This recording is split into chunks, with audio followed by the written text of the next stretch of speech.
Janadhwani news ವರದಿ ಫಲಶ್ರುತಿ. ಅಕ್ರಮ ಮರಳು ಸಾಗಾಟದ ವಿರುದ್ಧ ಅಧಿಕಾರಿಗಳ ದಾಳಿ. ಚಳ್ಳಕೆರೆ ತಾಲೂಕಿನ ಬೊಮ್ಮಸಂದ್ರ ಕೆರೆಯಲ್ಲಿ ನಡೆಯುತ್ತಿದ್ದ ಅಕ್ರಮ ಮರಳು ಸಾಗಾಟದ ಬಗ್ಗೆ ಜನಧ್ವನಿ ನ್ಯೂಸ್ ಸುದ್ದಿ ಬೆಳಕು ಚೆಲ್ಲಿದ ಬೆನ್ನಲ್ಲೇ ಕಂದಾಯ ಹಾಗೂ ಪೊಲೀಸ್ ಅಧಿಕಾರಿಗಳು ಸ್ಥಳಕ್ಕೆ ಭೇಟಿ ನೀಡಿ ಪರಿಶೀಲನೆ ನಡೆಸಿದ್ದಾರೆ. ತಹಶೀಲ್ದಾರ್ ರೆಹಾನ್ ಪಾಷಾ, ಠಾಣಾಧಿಕಾರಿ ಕೆ. ಕುಮಾರ್, ಕಸಬಾ ಕಂದಾಯ ನಿರೀಕ್ಷಕ ತಿಪ್ಪೇಸ್ವಾಮಿ ಹಾಗೂ ಗ್ರಾಮ ಲೆಕ್ಕಾಧಿಕಾರಿಗಳು ಸ್ಥಳ ಪರಿಶೀಲನೆ ನಡೆಸಿದ ವೇಳೆ ಕೆರೆಯೊಳಗೆ ಕೊರೆದು ನಿರ್ಮಿಸಿದ್ದ ಆಳವಾದ ಸುರಂಗಗಳು ಹಾಗೂ ಗುಂಡಿಗಳನ್ನು ಕಂಡು ಅಧಿಕಾರಿಗಳೇ ಬೆಚ್ಚಿಬಿದ್ದಿದ್ದಾರೆ.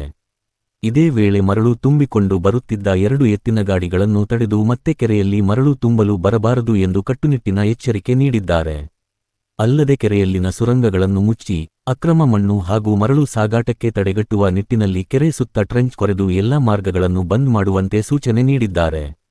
ಜನಧ್ವನಿ ನ್ಯೂಸ್ ವರದಿಯಿಂದ ಅಕ್ರಮ ಮರಳು ದಂಧೆಗೆ ಅಧಿಕಾರಿಗಳು ಕಣ್ಣು ತೆರೆದಿದ್ದಾರೆ.